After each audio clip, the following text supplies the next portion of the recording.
We are popping. Alright, hey, Shalom. Shalom. I want to begin by giving all glory and praises to Yahweh, Bahasham, Yahushai, Bahasham, Kakadash. Double honor to our beloved elders and apostles of Great Millstone. Shalom to the hopefully elect. And shalom to all the beloved Akim pushing this truth with sincerity. Alright, so brothers from the GMS Columbus, Ohio branch coming back in for another class. Alright, continuing on in the breakdown of Daniel, the 11th chapter. Alright, I believe this is part 3. And I think we stopped at verses 12. Yep. If I'm not mistaken. Okay. And at this point, we're still dealing with Ptolemy Philopator, which is Ptolemy the Fourth. Okay. So can we read Daniel 11 and 12? Yep. This is Daniel chapter 11 verse 12. And when he hath taken away the multitude, his heart shall be lifted up, and he shall cast down many 10,000s, but he shall not be strengthened by it. Right, and he took down the multitude, concerning the Fourth Syrian War, okay, which was against Antiochus the Third, the Great, okay, and like you said, going back to the verse, it says, can you read that verse one more time? Sure.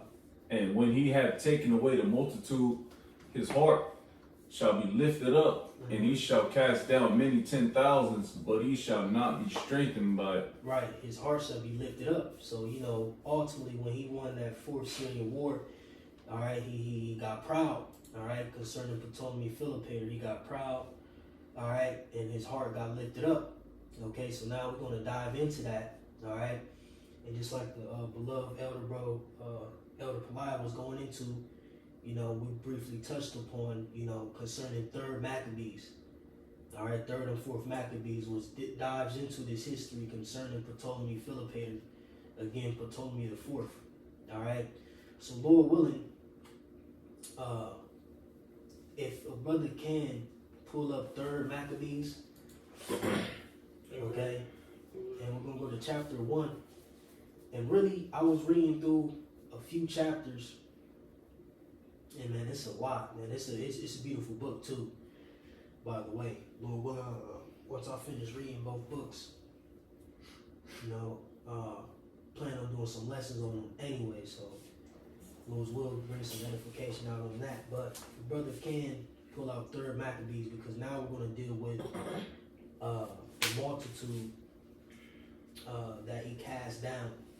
All right, because like I said, at this point, he had waxed proud based upon his victory over Antiochus the Great, which is the 3rd. But like I said, and he shall cast down many 10,000s, but he shall not be strengthened by it. And though that 10,000 that he was speaking of was concerning the nation of Israel. All right, because after his victory, he went down to our land. His conquest. Yep, he went down to our land. Okay, and waxed out, he tried to enter into the, he entered into the temple, well, Jake, very compassionate, and, again, when we're dealing with these wars, we got to understand that Israel is in between these wars, all right, when you deal with Koel Syria or All, that's what it means, all Syria, which, that, the king of the north and the king of the south were fighting over. Israel's in the midst of this. Okay, and ultimately this is still the Greek Empire, all right, because Greeks are ruling. It's just, different regions, different rulers in their respective lands. But they ultimately have, all the provinces and, they conquered, between, their different dynasties, the known world at that time, in their various regions, all right. Like I said, dealing with the king of the south and the north, going into ultimately the Ptolemaic dynasty and the Seleucid dynasty. All right, whoever's got the upper hand, they're ultimately ruling over Israel, okay? Because like I said, Israel is in the midst, of these battles. They're in between all of this, okay? So, can Jake get 3rd Maccabees 1? And I believe, let me see, you can start at 5. Start at verse 5, Lord willing. What are you Bible Gateway. So, Lord's will, man. I intend to get down to like the 19th verse. Lord willing. You know what I'm saying? Yeah, kind of. But we'll see, man. You know, you got it, bro. come on, this is the third Maccabees, chapter 1, starting at verse 5. It says, and so it Ready, read the first verse Mhm. and then jump. Come on. Third Maccabees So we chapter. get some context. Yep. Third Maccabees chapter 1 and verse 1. It says, now, Ptolemy, Philopator, learned from those who had returned to Antiochus, had captured some of Ptolemy's territory. Ptolemy gave orders to all his forces, foot soldiers and mounted soldiers, to break camp, along with all his forces, and accompanied by his sister Arsinoe, he set out for the region of Raphia, where Antiochus' troops had set up camp. Right, you know, so jump to 4. Come.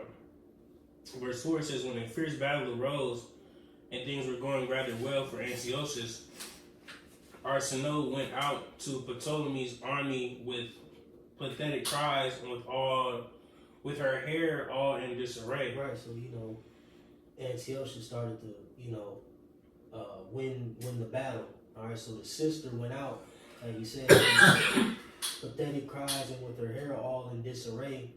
You know, she went out there pleading to the troops, pretty much. You got it. She urged them to rescue themselves and their children and wives. Right, so she pretty much persuaded them, like, hey man, y'all need to get back to y'all children and wives. You know, rescue yourself, fight harder. You know, you got it. It says, bravely promised to give to each man 2 mannas of gold if they won the battle.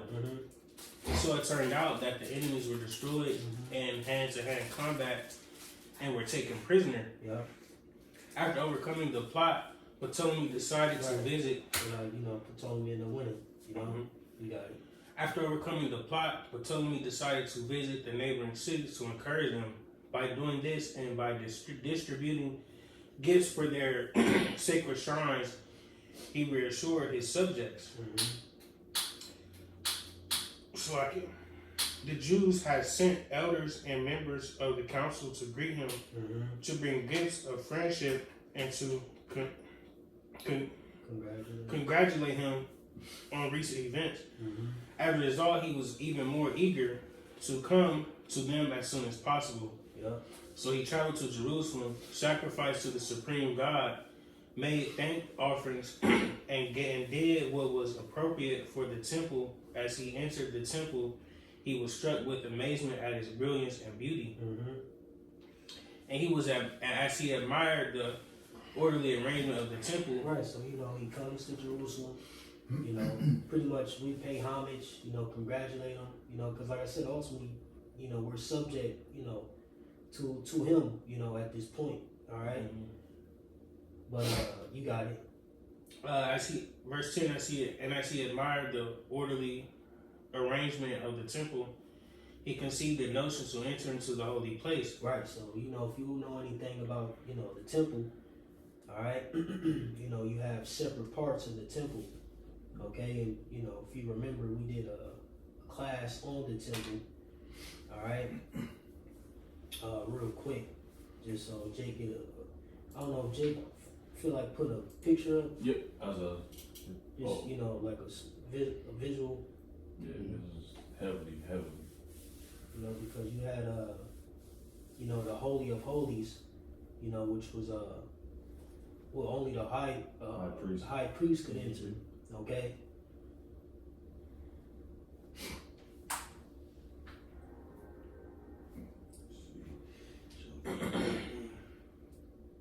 They got one with like the sections,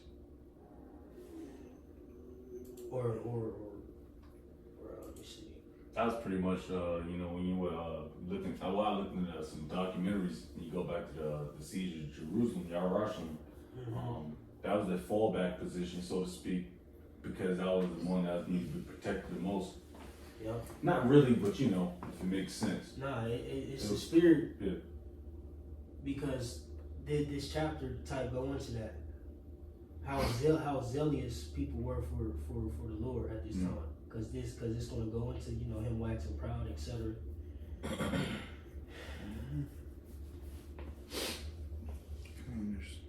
Yeah, I got one. That's a decent picture showing the different sections. Yeah.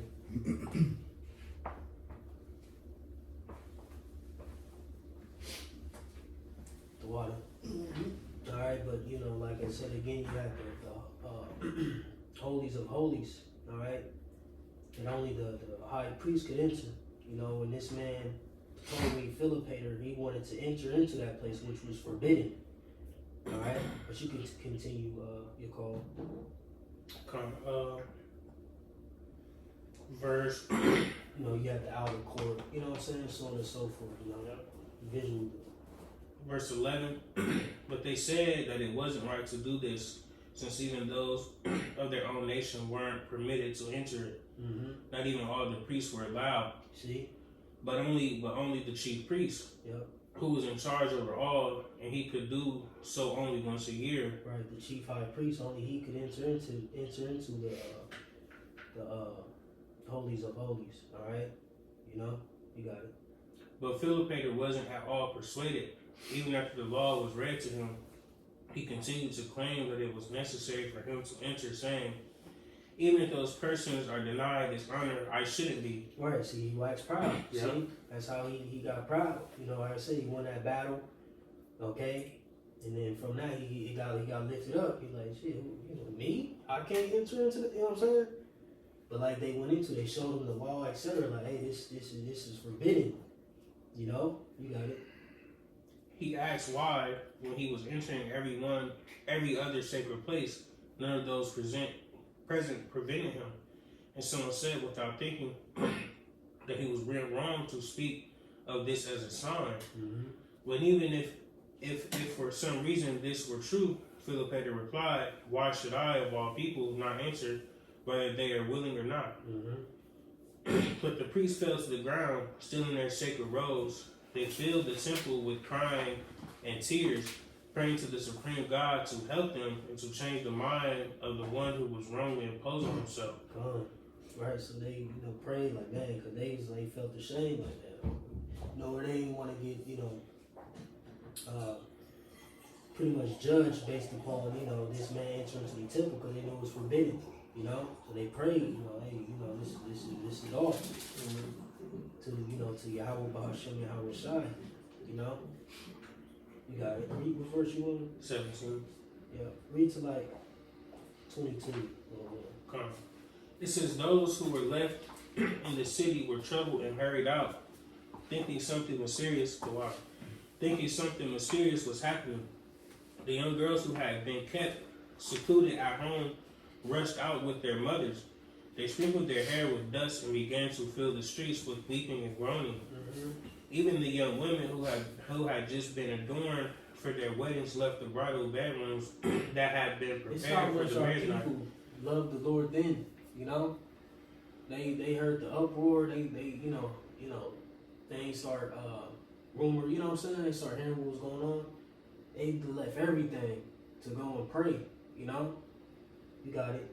It says, "Neglecting all proper modesty, they came together in the city in a wild rush.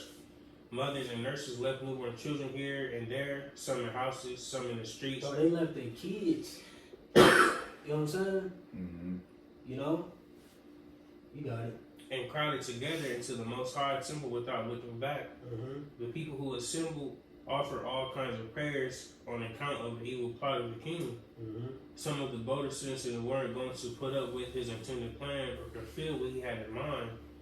They rallied each other to attack with weapons and to die courageously for the sake of the law of their ancestors, Mm-hmm. creating a great uproar in the holy place. Mm-hmm. The old men and the elders were barely able to restrain them, but turned them at last to the same stance of prayer." Come. Pop. Now, Lord's will, jump to the second chapter, start at verse 21. You know, because when you go up, and I was reading this, and I had put a screenshot. He said something beautiful in this. The high priest Simon, you know, prior to this, what we're gonna go into, you know, he pretty much prayed. You know, he said a very heartfelt prayer, man. It's a beautiful prayer. You know, but Jay can read that on their own time, Lord willing. But you can start at verse 21, because like you said, you know, in verses 12. Again, it says, and he shall cast down many 10,000s, but he shall not be strengthened by it, right? You know, ultimately him being lifted up in pride, you know, work for his detriment, you know. It was for naught, you know, because he didn't gain nothing from it. You got it. So 3 Maccabees chapter 2, in verse 21, says, then the God who watches over all things, the first father of all, holy among the holy ones, heard this lawful prayer. He said, holy among the holy ones. Go ahead, bro. Heard You holy among the holy ones. Fire. Go ahead, bro. Heard this lawful prayer and scores the one who had claimed too much for himself in his violence and arrogance. He said, the prayer of the humble pierces the clouds. Mm-hmm. You got it.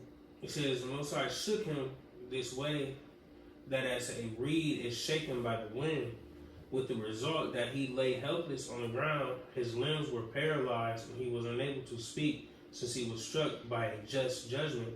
So he down there had a seizure. You know, seized up. Oh, you know what I'm saying? Tightened up. You got it. His friends and bodyguards saw that the punishment that had seized him was severe. Fearing that even his life might fail, they quickly dragged him out since they were terror-stricken. Mm-hmm. After a while, the king recovered. Even though he had been punished, he didn't change his heart and mind at all, but went away issuing bitter threats. Yep. Keep going. When he had returned to Egypt, Right, so this is when he's going to start casting down Jake. No? Go ahead, bro. When he had returned to Egypt, he added to his evil deeds with the assistance of his drinking companions and friends who were strangers to everything just. The heathens, man. Mm-hmm. Were strangers to everything just. And these were Edomites, by the way. You know, and he was in Egypt, so it may have been Ham, you know. So, you know, all the nations, you know, whoever was in power, they had all other nations amongst them. You know, it's a melting pot. You know, but we understand that, you know, Ptolemy, Philopator, etc., though they all go back to Edom, you know, stemming from, you know, Macedon. You got it, bro. Verse 25, when he had returned to Egypt, he added to his evil deeds. Verse 26, he wasn't afraid with his innumerable indecent acts, but he also advanced to such a degree of impudence that he circulated false reports in the various districts. Many of his friends took note of the king's purpose and followed his lead. He proposed to spread blame publicly against the Jewish nation. He set up a stone near the tower in the courtyard with the following inscription carved upon it. Right, so, you know, this goes to show again that the Israelites were scattered. So you had Jews in Alexandria, Egypt. And this is a good thing to reference concerning 70 AD. You know, when we fled into Africa. Right. You already had, you know, Israelite communities in these different areas in Africa. You know? So this help proves that further. See? The diaspora, you know, or us being dispersed. You know, where did Jake flee to? Jake fled to Africa because there were communities already in Egypt, already in, you know, parts of Africa, etc. You know? But you got it. Verse 28, it says, none who refuse to sacrifice are to enter into their sanctuaries. In addition, all the Jews are to be registered in their property catalog. Those who object are to be taken by force and put to death. And watch this right here. This is Esau.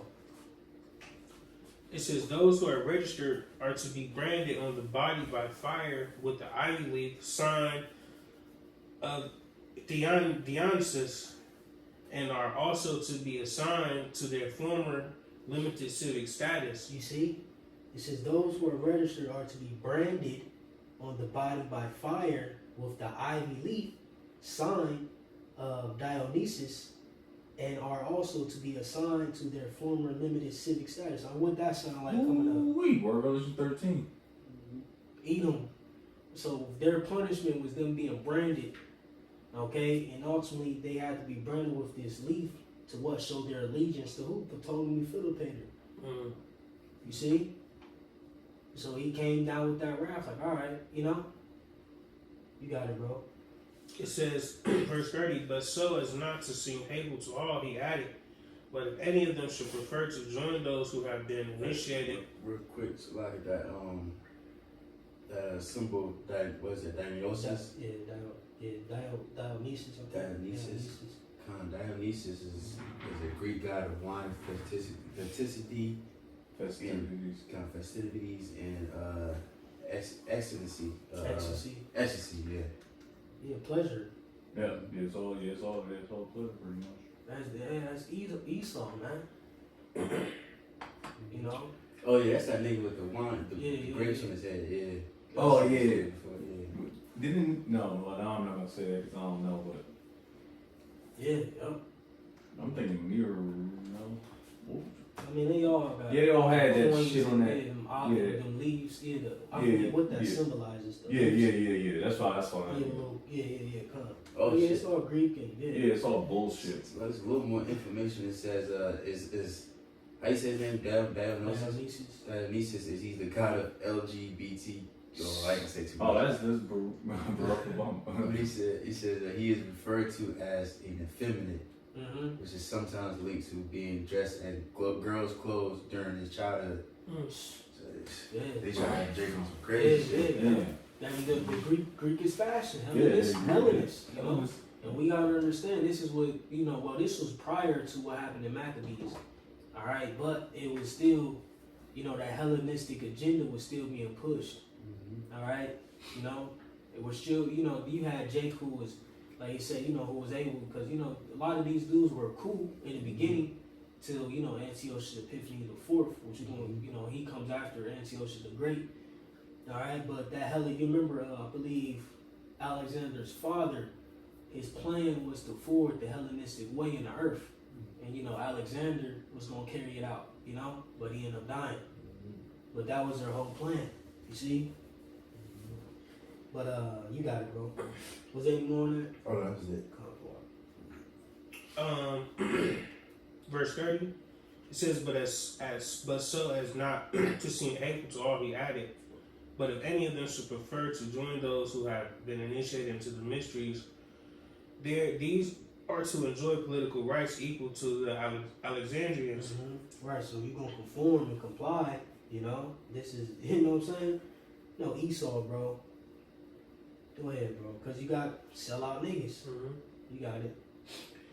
Now some Jews, while pretending to detest the steps to be undertaken for the city's religion, readily surrendered themselves to share in great fame through the association they will have with the king. You see, niggas is fake, bro. Mm-hmm. And it's like it. That's how niggas are today. These camps, IUIs, you know what I'm saying? I mean, you know, we know it's sincere Jake and all these other camps. We believe.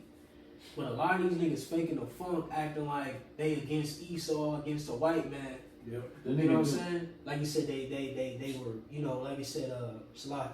They said they detest. Yep. Can you read that part one more time? Yep. It says, now some Jews, while pretending to detest the steps to be They undertaken. pretending to detest the steps of Esau, Edom. But whole time they right in league with them. You know what I'm saying? Yeah. Faking the funk, man. Yeah, hey, you seen that joint with Captain Tazariak, the ISUPK? When you on the joint, Yeah, on the joint on the panel. Yeah, with the little young. I hate that little nigga too. That little- That nigga annoying. Yeah, that nigga annoying. He might be a Jake, man, but it don't matter because Yeah. the agenda was pushed. I watched pretty much majority of it, and he was just like getting clowned the whole time. He was just laughing. The nigga just laughing at being clowned the whole time, and that shit was pissing me the fuck off, man. Dumbass nigga. Yeah. He's like, But you know, I was about to say that he's just like he just there for the money. Like you just yeah, bro. these What niggas you taking doing? the word like a joke. You just Yeah. but I'm getting paid. Right. You know.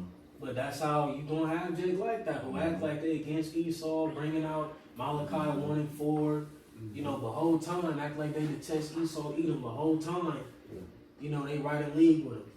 Like you said, they were readily. They was oh yeah, you know niggas like off of Barbershop. On the Barbershop 2, Cedric the Entertainer. They they did the throwback joint. I don't know if Jay remember that scene. But he was out, there was like a protest or something going on. They was like, you know, protesting in the city. And he was acting like he was out there, but he was really scared and shit. Like, oh. And he snuck to the alley and shit. Yo, Jay, don't remember that scene? We're gonna have to play that shit after this class. But yeah, man, he was acting like he was, he was like, then he started seeing shit getting crazy. Like, hold on. I was like, he got up out of there, man. You know? You got it, bro. It's a lot, you know. But hey, it's real, man. This is real history, bro. This is secular history, you know, mingled in with history from the scriptures. These are real events. And you can really look up Philip Hader. This is a man who really lived, you know? And this is how we know this is just more proof of niggas, bro. You know what I'm saying? You got it, man. Back in, What you looking up there? I was trying to find it. Yeah, Jay gonna remember JC. You got it, bro. Yeah, probably. Back in verse 31, it says, "Now some Jews, while pretending to detest the steps to be undertaken for the city's religion, readily surrendered themselves to share in great fame through the association they would have with the kingdom. But the honorable majority were strong and didn't depart from their religion. They bravely tried to save themselves from being registered by resorting to bribes in exchange for their lives. They remained hopeful of obtaining help." Jake has some integrity then, you know? And they look with Now look at niggas, bro. Buns. Streets, free facts. You got it. and they looked with contempt on those Jews who had deserted them. They considered those. Oh, and see, this further proves the situation in the New Testament. You know, going into the Jews and the Greeks, those who were Hellenized at this time. You see, you can see the feud now. Like, man, who the fuck? You don't fuck about this nigga. This nigga ain't got no beard and shit. You a Greek? Bald face, Yeah, bald head. bony face. You know, you and this is beautiful, man. You get more of the history. Like, you see how Jake operated. Like, when they seen Jake, who was selling out, like they was filled with contempt. Like, man, who the hell is these? You know, these sellout niggas. Your parents were sellouts. Like, who is these niggas? These niggas can't come back into the fold. You know. You got it, bro. Finishing out, it says they considered those who gave in to be enemies of the Jewish nation and no longer associated with them or offered them assistance. See? They ain't associated with them. So now what? They're cast away. So now what? They're likened unto what? Gentiles. See? But Will, you got a point? Yeah, cause I've been reading this. I think what translation you reading? I'm in KJV. Alright, Khan. CSB.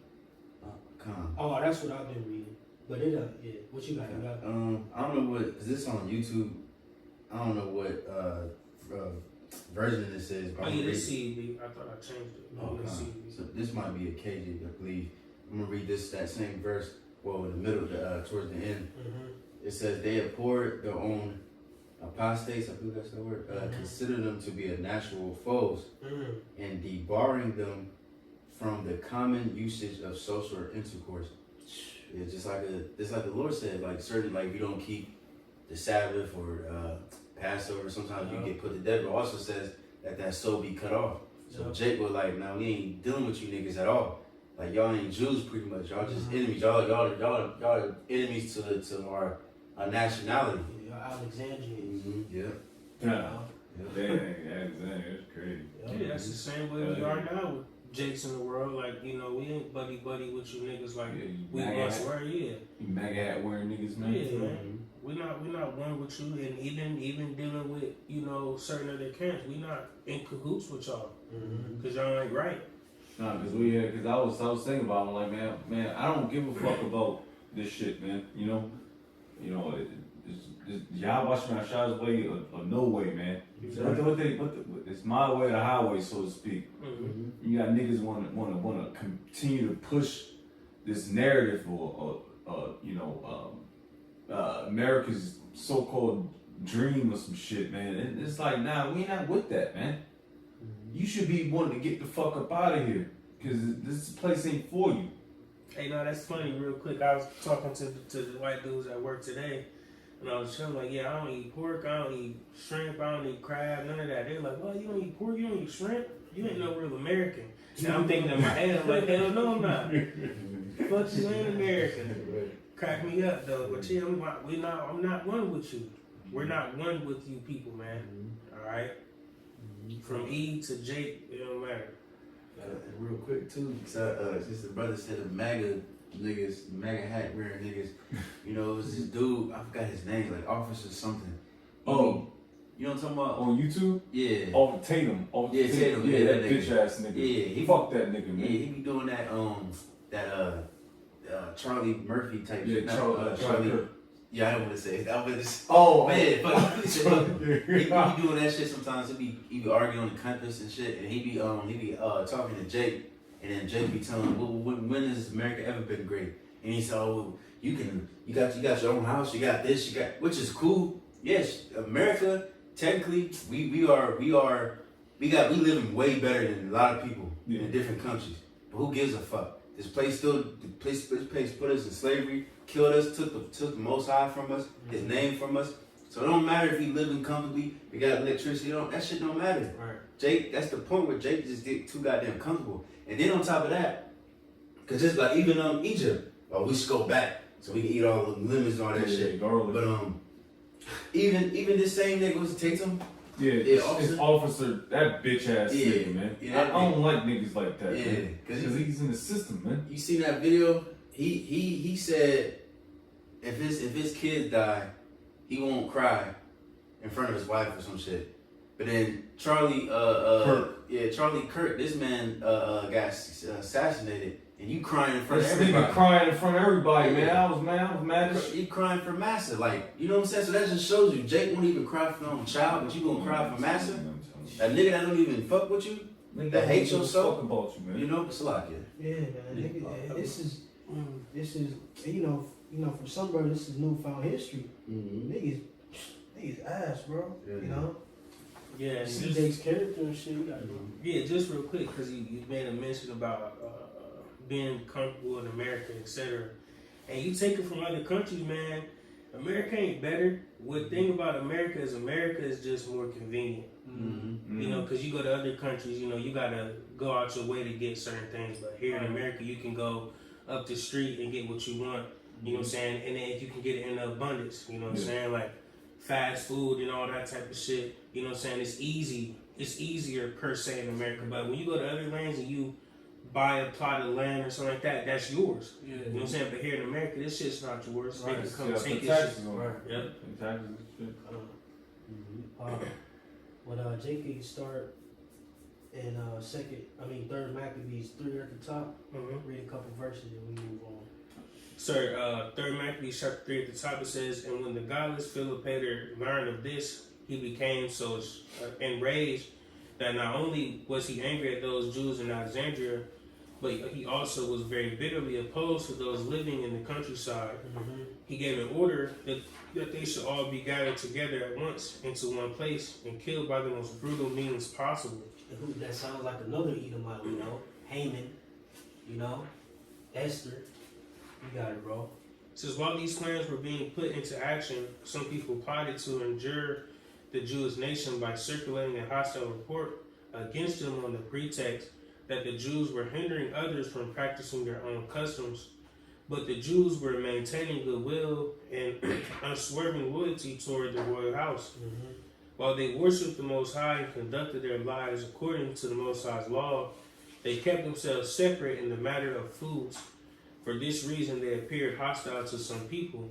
And that'd be funny because that's how it be like for us. Motherfuckers look at that's the spirit. Motherfuckers look at you. What the fuck? They don't fuck with you. You don't fuck with it. You know what I'm saying? Like, man, I gotta eat pork. The fuck with you? Like, the fuck? You want to come to your hog roast? Right. Go. Oh, he don't fuck with us, man. You acting weird, acting funny. Moving funny. You don't want to come to the seafood boil? Right. No. What's the one nigga? Smell it through the phone. Yeah, Chef Taylor. Yeah, Smack. I want to come to eat some damn crab leg soaked in orange juice and Cajun seasoning. Nigga. Sprite. Nigga do lemon, Sprite, orange juice. The whole kitchen in that mall. Yeah, man. Yeah. Sazon. Right. Go ahead, bro. Show you a couple more verses. Come on, verse Or 5. really, Salaki, jump to 11.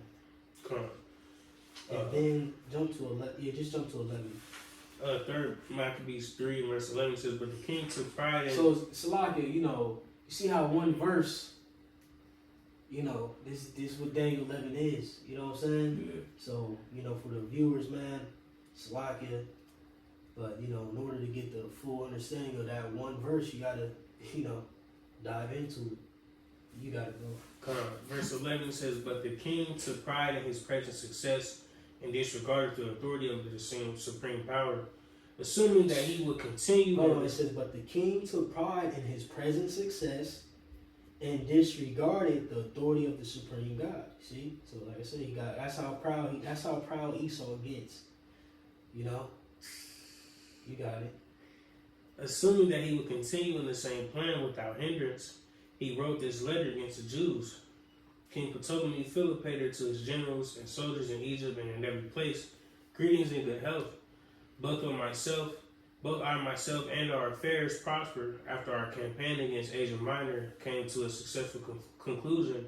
As you yourselves are aware, with the gods fighting among us, we thought that we should care for the nations inhabiting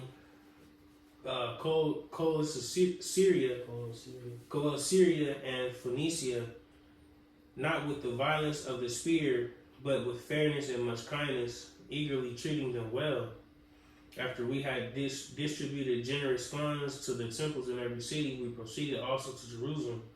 We went up to honor the temple of those wretched people. Right, because remember, he was spreading, gifts, etc. after his victory, to the different provinces, etc. That ultimately, or the different regions, their gods, whatever the case, temples, so on and so forth. You got it. We went up to honor the temple of those wretched people who never ceased from their folly. They spoke as if they welcomed our presence, but in fact they acted in a way that was dishonest. Yeah. Going to show you, man, that these other heathen nations, they're not. That's how you know these other heathen nations, God isn't the true God. You know what I'm saying? Our people like, nah, you not, nah. We give you a little, you know what I'm saying? Little glimpse, but nah, you ain't crossing that line. And Jake was ready to die at that point for it, grab weapons and all that. Like, man, she was going to have to kill this thing. You know what I'm saying? That's Take the beautiful. what and leave the what. Yeah, Yeah.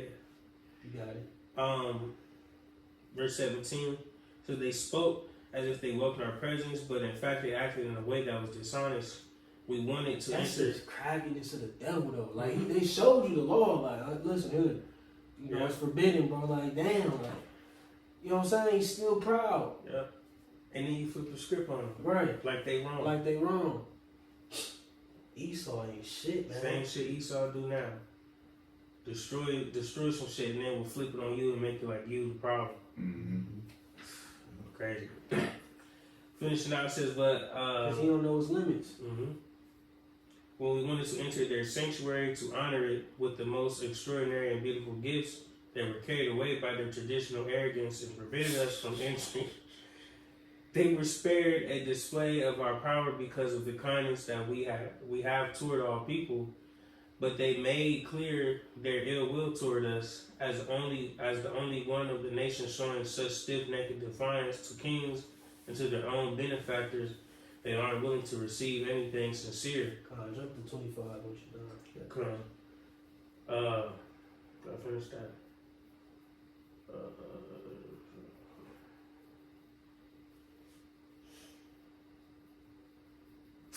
Esau something else, man. Heathen, man.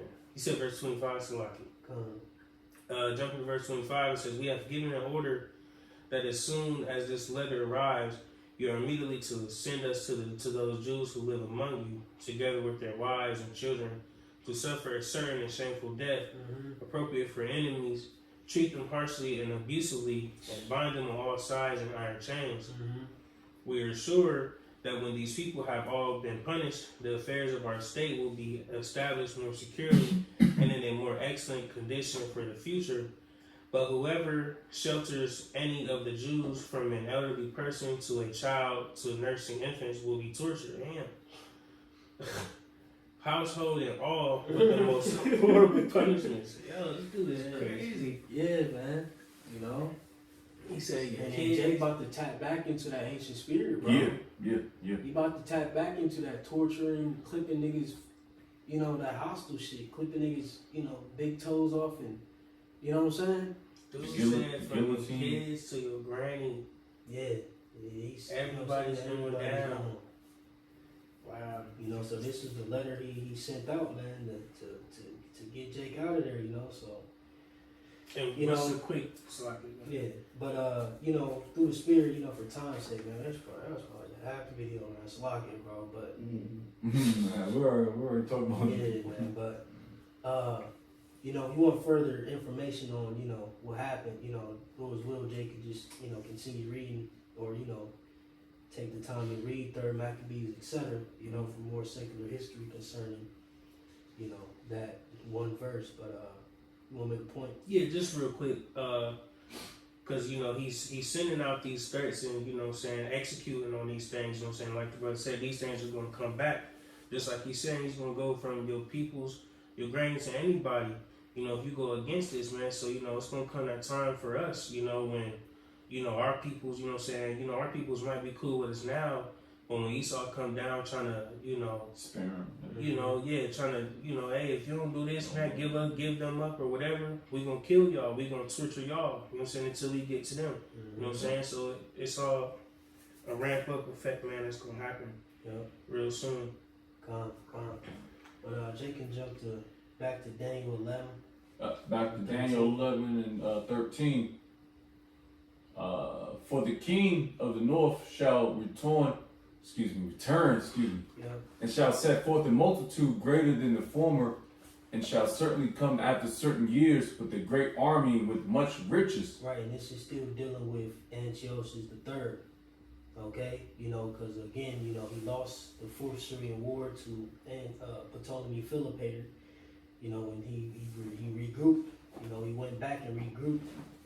Okay, and at this point, you know, now, you know, he's ready to set forth his conquest once more. Okay?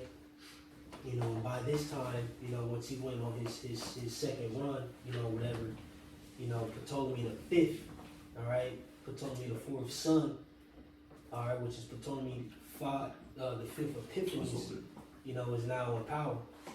Okay? You need a sea truck? Oh, yeah, right there. This one?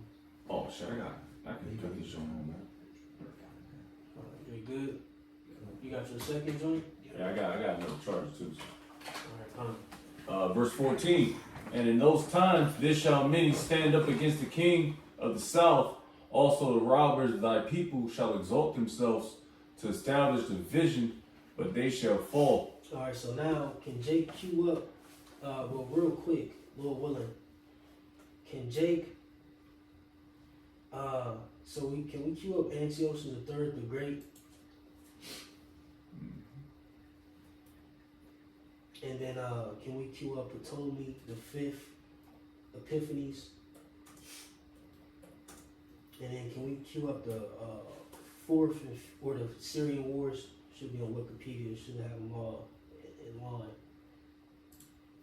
I I got Antiochus III. Okay, come. Did we read something? Yeah, we read it. Tapped into some of his. Not of him though. We haven't. No. Well, let's just read a little bit of it. You know, a little Alright. bit about him. I got it. Top I got it if you want. Yeah, up the wall. This is Antiochus III the Great. Antiochus III the Great was a prominent Hellenistic king of the Seleucid Empire, known for his military campaigns, administrative reforms, and efforts to restore the empire's power from 223 to 187 BC. Mm-hmm. Early life and ascension to the throne.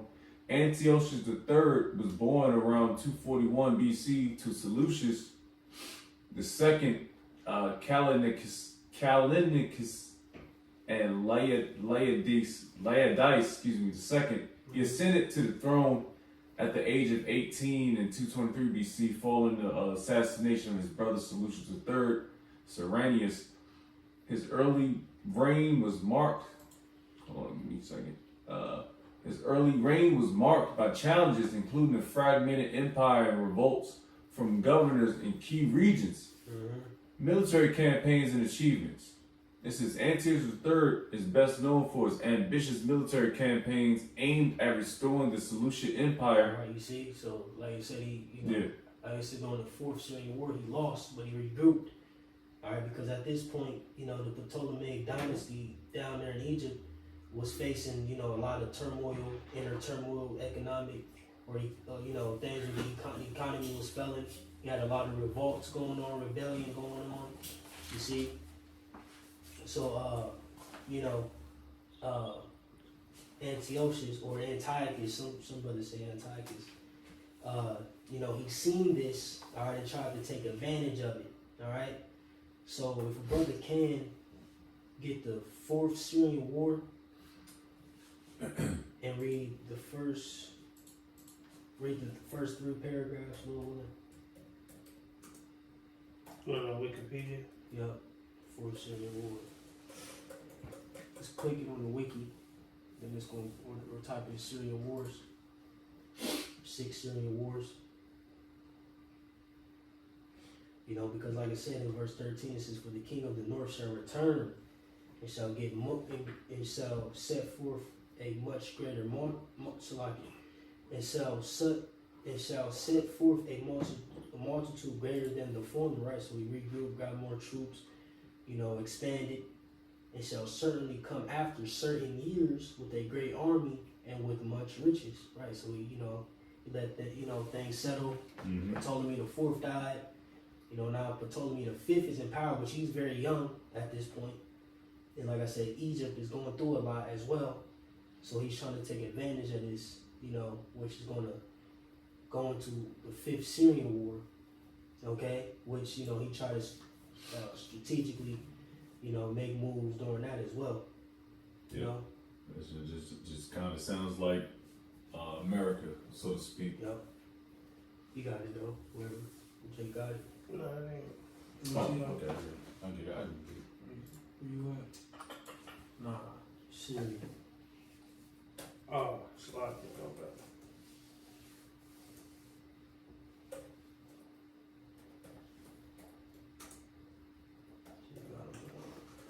Fourth Syrian War. So, Fourth Syrian War, 219 to 217 BC.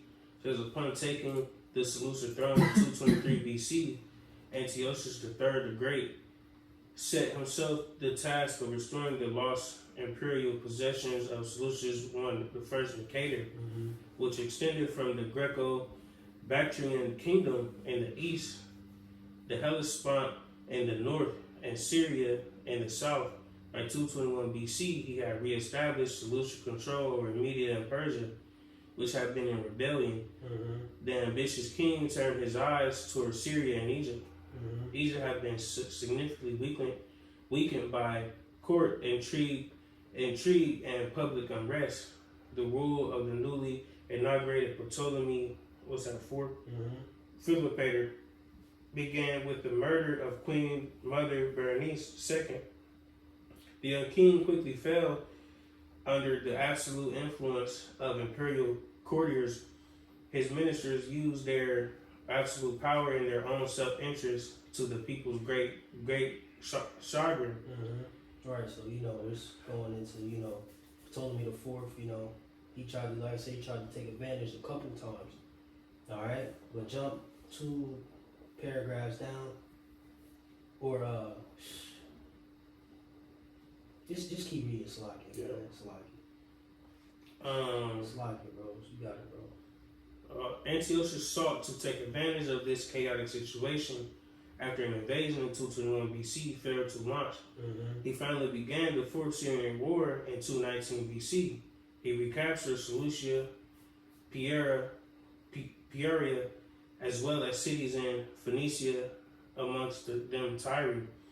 Rather than promptly invading Egypt, Antiochus waited in Phoenicia for over a year, consolidating his new territories and listening to diplomatic proposals from the Ptolemaic kingdom. Mm-hmm. Meanwhile, Ptolemy's minister, Sosibius, began recruiting and training an army. He recruited not only from the local Greek population, as Hellenistic armies generally were, Mm-hmm. but also from the native Egyptians, enrolling at least 30,000 natives as phalangites. This innovation paid off, but it would eventually have dire consequences for Ptolemaic stability. Mm-hmm. In the summer of 217 BC, Ptolemy engaged and defeated the long-delayed Antiochus in the Battle of Raphia, Mm-hmm. the largest battle since the Battle of Ipsus, Yep. over 80 years earlier. Right, so like I said, he lost, okay? And like I said, at this point, he's regrouping. All right, now Jake can pull up the 5th Syrian War, Lord's will, Mm-hmm. and start at the top. 5th Syrian War, 202 to 195 BC. The death of Ptolemy IV in 204 BC was followed by a bloody conflict over the regency, as his heir, Ptolemy V, was just a child. Mm-hmm. The conflict began with the murder of the dead king's wife and sister, Arsinoe, by the ministers of Agathocles and Sosibus. The fate of Sosibus is unclear, but Agathocles seems to have held the regency for some time until he was lynched by the volatile Alexandrian mob. Mm-hmm. The regency was passed from one advisor to another, and the kingdom was in a state of near anarchy. Right, you see, so the kingdom at that point, you see, was in anarchy, you got it. Seeking to take advantage of this turmoil, Antiochus III staged a second. This is when he regrouped, you got it. Seeking to take advantage of this turmoil, Antiochus III staged a second invasion of Coele, Syria. Mm-hmm. He convinced Philip V of Macedon to join the war and conquer the Ptolemy's territory in Asia Minor. Right, so stop right there real quick. Daniel 11:14, it says, in those times there shall many stand up against the king of the south. Right, so this was the many that stood up against the king of the south, which the king of the south at this time was Ptolemy V. All right, so you had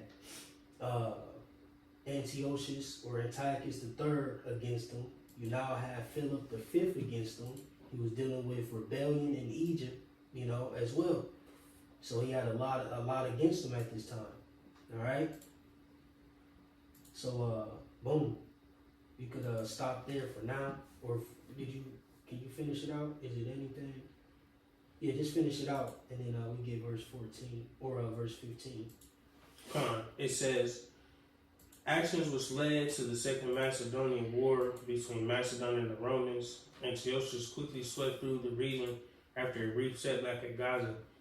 He delivered a crushing blow to the Ptolemies at the Battle of Panium near the head of the River Jordan, Mm-hmm. which earned him the important port of Sidon. Yep. Y'all, Jake could jump to Daniel 11 and 15. Daniel Let me 11. see. We have. So first start there. Oh, we got finished 14. It says, Salakia. It says, also the robbers of thy people shall exalt themselves to establish the vision, but they shall fall. Right, and this is concerning, like I said, of thy people, which Daniel was speaking of, Jake. Okay, wicked Jake. All right, but you could get verse 15. Verse 15 out of Daniel, 11th chapter. So the king of the north shall come and cast up a mount and take the most fenced cities, and the arms of the south shall not withstand, neither his chosen people, neither shall there be any strength to withstand. Right, so like I said, so the king of the north shall come and cast up a mount and take the most fenced cities, and the arms of the south shall not withstand. Right, so we pretty much came through and conquered. Prophets. Yep. You know, it says neither his chosen people, right, going into the nation of Israel, because like I said, at this time, you know, we were subject to the Ptolemaic dynasty. You see, you got it. It says, but he that cometh against him shall do according to his own will, and none shall stand before him, and he shall stand in the glorious land, which by his hand shall be consumed. Mm-hmm. Right. So like you said, but he that cometh against him shall do according to his own will, and none shall stand before him, and he shall stand in the glorious land, which is the land of Israel. And that all, I'm sorry, brother. Mm-hmm. I'm sorry. It just all sounds like how what's that nigga name? Christopher Colombo, man. Yeah.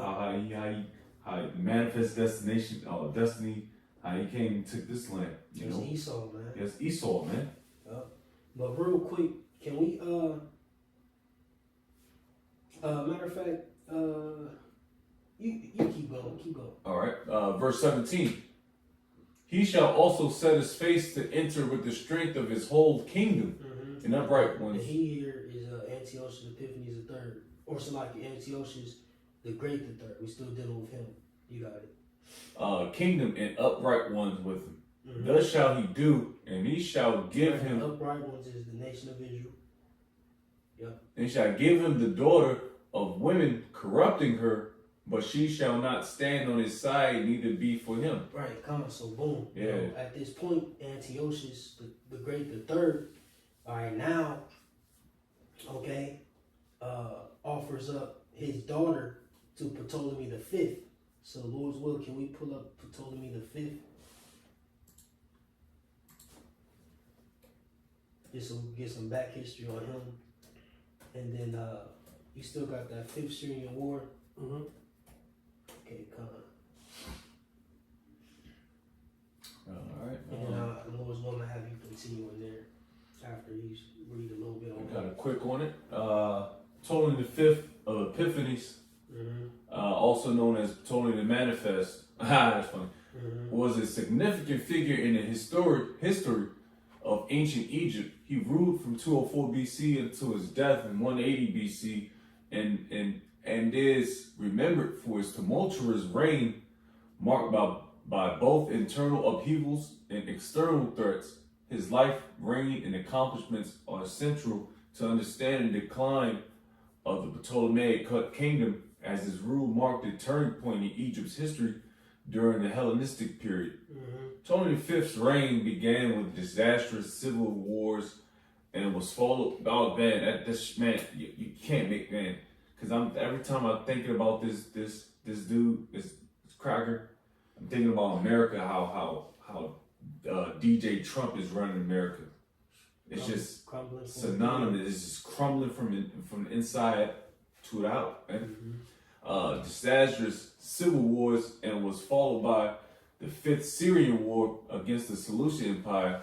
Despite these challenges, his reign contributed to the rich tapestry of Hellenistic history and left enduring legacies, most notably the Rosetta Stone, which has been instrumental in our understanding of ancient Egyptian civilization. Gone. Right. Yeah, that's pretty much the, Yep. All right, so real quick, let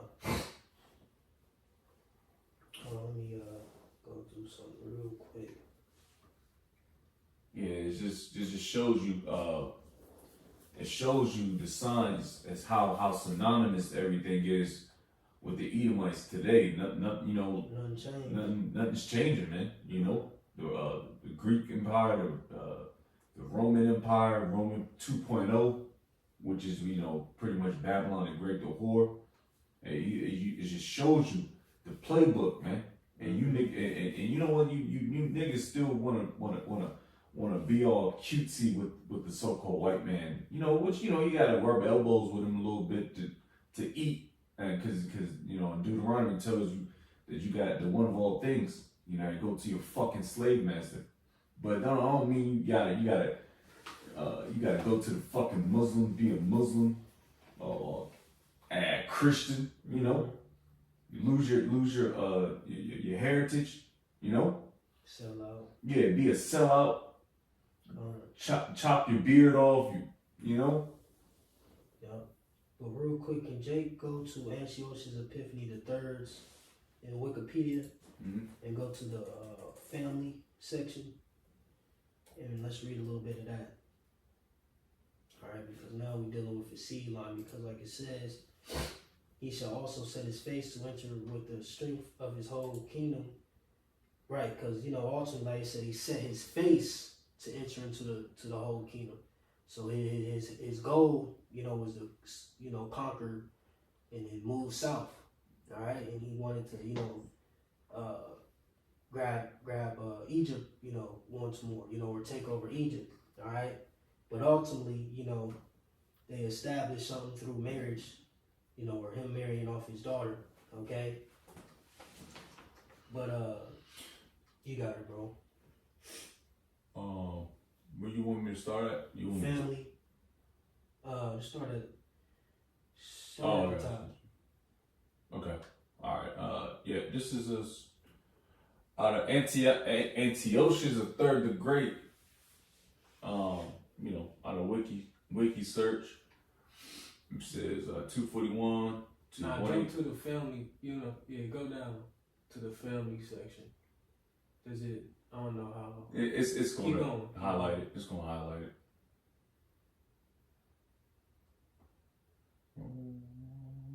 There we go. Right there. All right. We got the family section out of Wiki. Antiochus III. In 222 BC, Antiochus III married Princess Laodice of Pontus, a daughter of King Mithridates II of Pontus, and Princess Laodice of Seleucid Empire. The couple were first cousins through their mutual grandfather, Antiochus II Theos. Antiochus and Laodice had 8 children, 3 sons and 5 daughters. 221 to 193 BC, Antiochus III's first heir, apparent and joint king with his father from 210 to 193 BC, Seleucus IV, Philopator, 220 to 175 BC, Antiochus III's successor. You can just read the names. You ain't gotta read the dates. Just read. Gotcha. Just list off the names Yep. of the daughters. It's daughter, the daughter name unknown, Bethought and Demetrius the first of Bactria, Laodice the fourth, married all 3 of her brothers in succession and became queen of the Seleucid Empire. Through her second and third marriage, Cleopatra the first, Syra, married in 193, Ptolemy the fifth, Epiphanes of Egypt. You see, so he married off his daughter. All right. Yeah, it was keeping it kind of. That's how they do it. They keep it kind of close. Right. Pretty much he just, he was using his daughter as a way to gain access or pretty much reign over the Egyptian, region through her. He tried to, he pretty much tried to he pretty much sacrificed his daughter so he could try to slip his way into that kingdom and overthrow it, in a nutshell. Because that's why it says, but a prince for, so like it, no, verse 17. That's why it says, thus shall he do, and he shall give him the daughter of woman, right, which is Cleopatra, the first son of Syria, corrupting her, right? So that was his agenda. Yeah. To use her to try to get in the midst of that, kingdom. Yeah. It says, but she shall not stand on his side, right? So she didn't side with her father. It says neither be for him, right? She didn't, allow him to use her, as a weapon, so to speak, So that ended up, failing. All right. But, the hell with the rest of his children. That's what we wanted. All right. So, did we read some on? Yeah, we read some on Ptolemy 5. But real quick, go to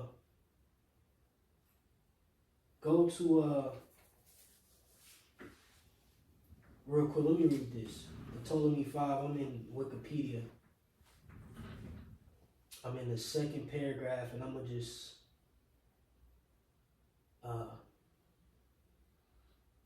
I'm gonna jump to where it says the Fifth Syrian War. Well, starting at the first period, it says the Seleucid king Antiochus III and the Antigonoid king Philip V took advantage of the kingdom's weakness to begin the Fifth Syrian War, in which the Ptolemies lost all their territories in Asia Minor and the Levant, as well as most of their influence in the Aegean Sea.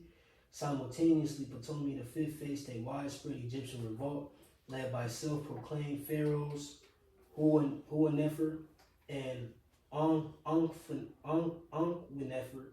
which resulted in the loss of most of Upper Egypt and parts of Lower Egypt. Ptolemy V came of age in 196 BC and was crowned as pharaoh in Memphis, an occasion commemorated by the creation of the Rosetta Stone. It says, after this, he made peace with Antiochus III and married the daughter of Antiochus III, Cleopatra I, in 194/3 BC.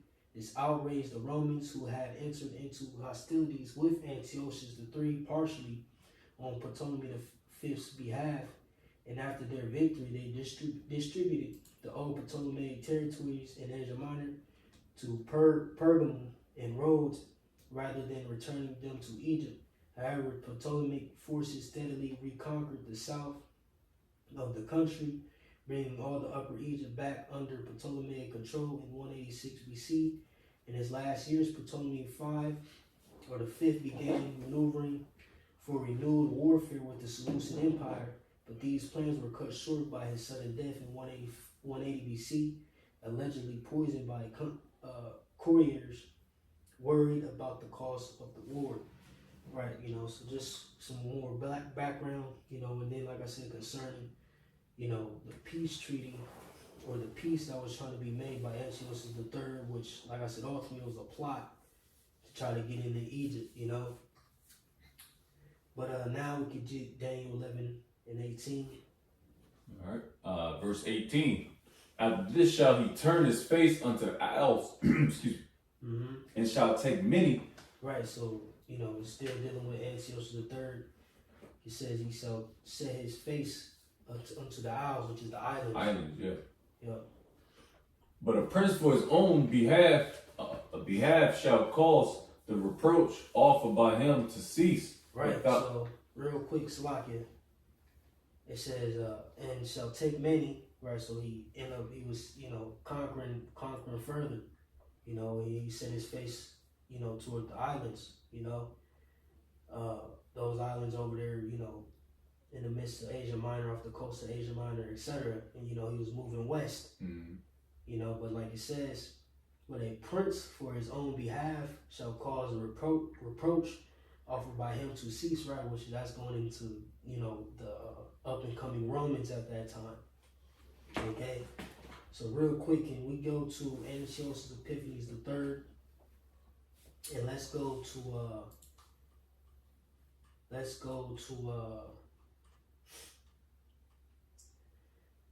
it should be wars against Rome, war against Rome and death. Yeah, got it.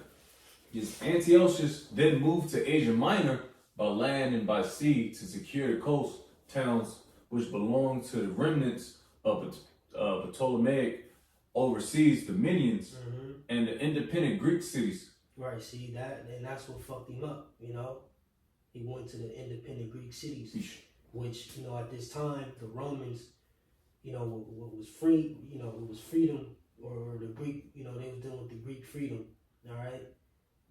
You got it. This enterprise earned him the antagonism of the Roman Republic since Smyrna.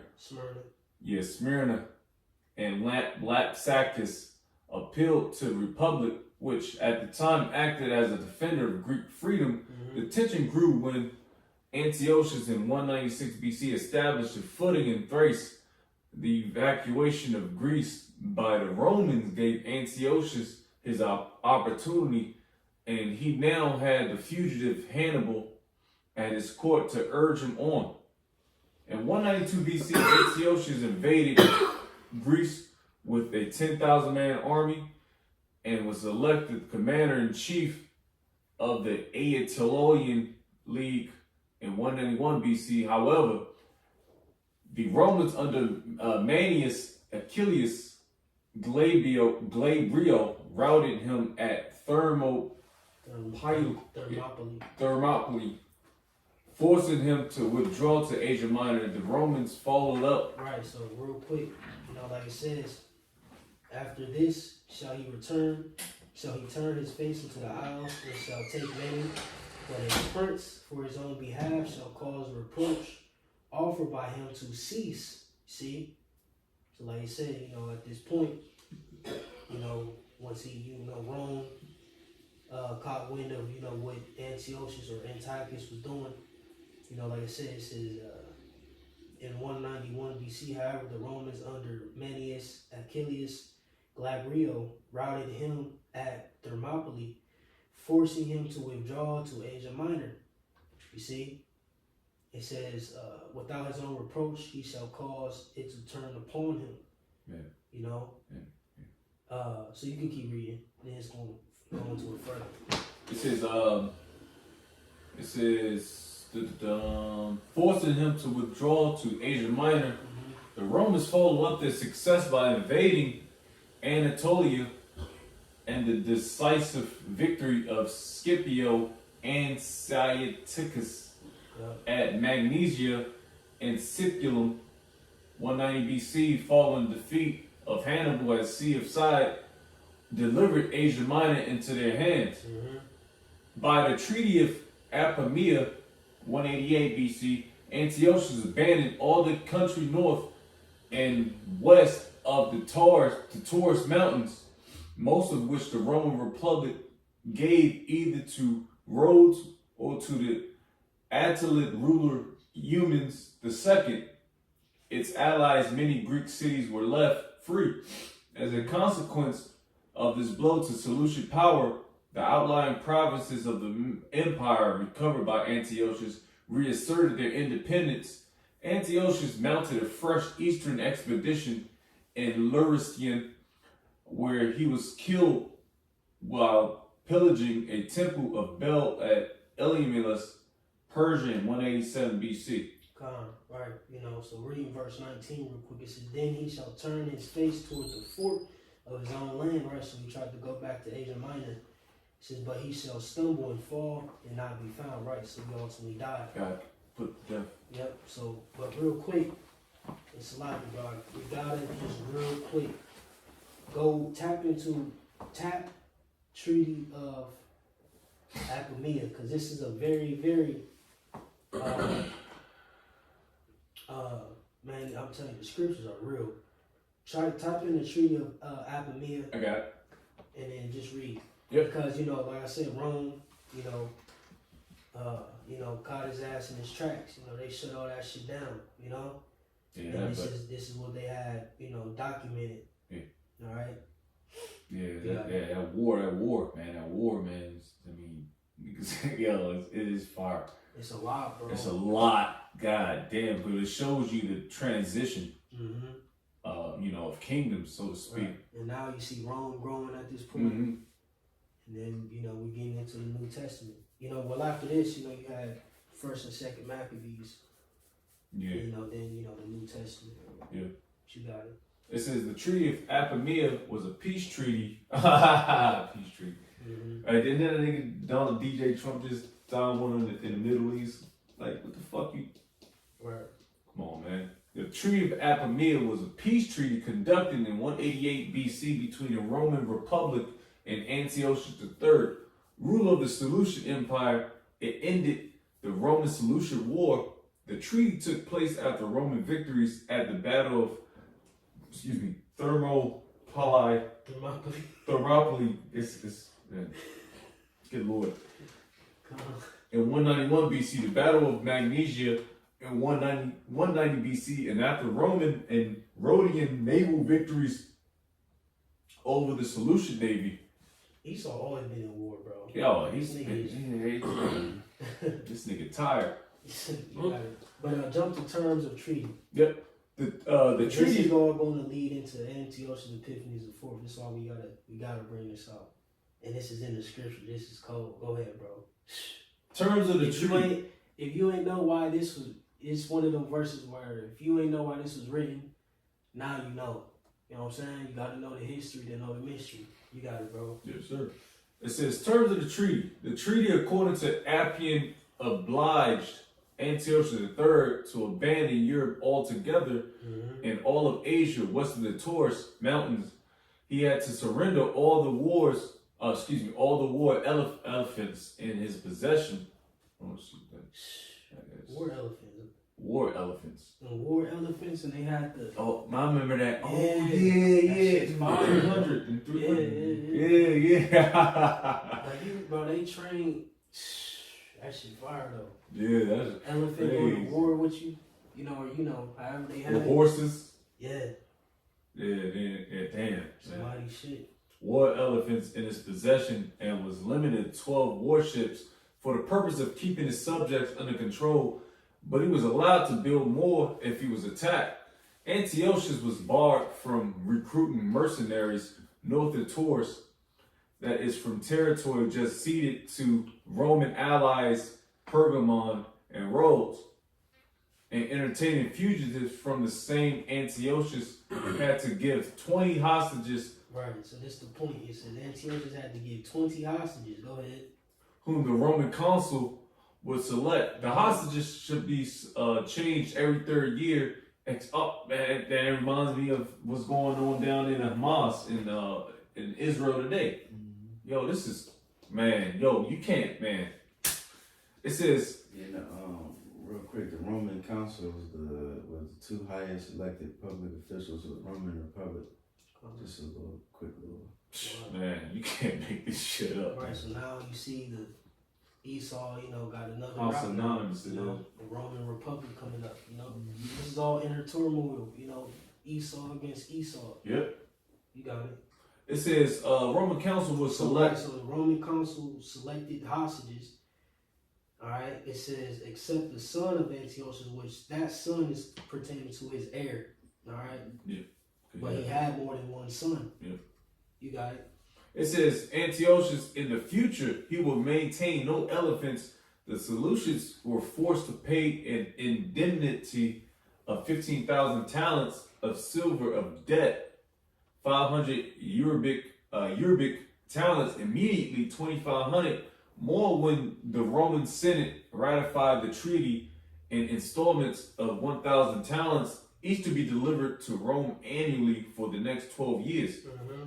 The Seleucids also agreed to an indemnity of 540,000 modi, which is Like a man.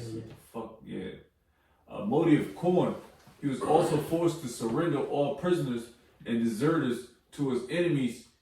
And Eumenes II, the king of Pergamon, whatever remains of the possessions he acquired by his agreement with Attius the First, the father of Eumenes. Right, so pretty much it's the downfall of Antiochus the Great. Alright, so remember, the Roman council, selected, this was a part of the treaty. They selected 20 hostages. Now can Jake get First Maccabees 1 and start at like 8? And now we diving into your mans and and then we're gonna cut it off.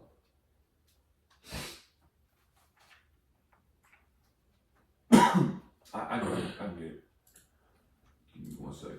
You said First Maccabees what? 1 and 8. I get it. I got it here. First Maccabees 1 verse 8 says, and his servants bear rule, every one in his place. And after his death, they all put crowns upon themselves. So did their sons after them many years. Right, going into, pretty much, and this is so crazy because this first, 10 verses gives a abridged history on the Greek Empire. And you see how much has transpired since Alexander. You know what I'm saying? So this is hundreds of, this 10 verses had to pretty much abridge a couple hundred years of history, you know, roughly. You know? But you got it, bro. Or like what? Yeah, something like that. It's like if my math off, but you know, you got it. It says when evils were multiplied in the earth. You see all this shit that been happening since Alexander, all the evils that done happened, Yeah. wars, you know. Division. Yeah. That's America. But now we know why this is written. Yeah. Why they say evils were multiplied in the earth. You know what I'm saying? Now we see all the shit that's been transpiring since Alexander up until this point, you know, and this is, you know, still before, you know, or this is, you know, right going into Antiochus now. You got it, bro. It says, verse 10, and there came out of them a wicked root, Antiochus, surnamed Epiphanes, Right, this is Antiochus Epiphanes the fourth.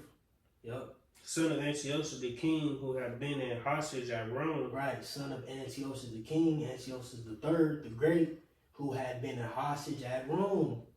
So Antiochus Epiphanes the fourth, which his real name is Mithridates.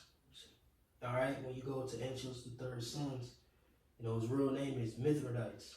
All right, and like I said, he was a hostage at Rome. You see, so they selected 20 hostages. You know, what every 3 years, and Antiochus, one of his sons, which wasn't the heir, became one of those hostages. So now we know why it is written Antiochus Epiphanes the fourth and First Maccabees was a hostage.